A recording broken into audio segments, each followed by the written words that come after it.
La radio. Naufrage du Grande America, émission spéciale sur Naradio. La radio, 18h42, écoutons la réaction maintenant de François de Rugy, le ministre de l'écologie. Il y a d'ores et déjà une pollution marine et j'ai souhaité que l'on fasse la transparence totale. Des avions de reconnaissance sont partis, ont décollé de Bretagne pour aller mesurer l'ampleur de cette nappe, voir si elle continue à être nourrie en quelque sorte par les cuves du navire qui a coulé et qui est actuellement à 4500 mètres de fond.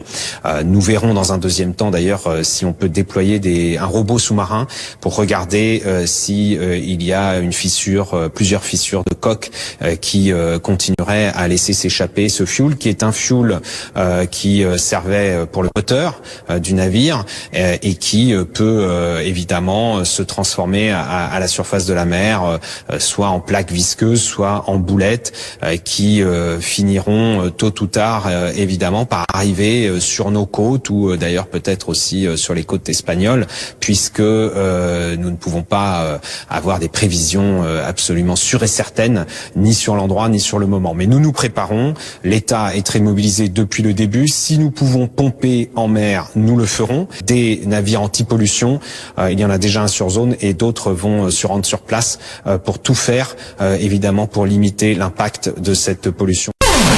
Naufrage du Grande America, émission spéciale sur Naradio. La radio.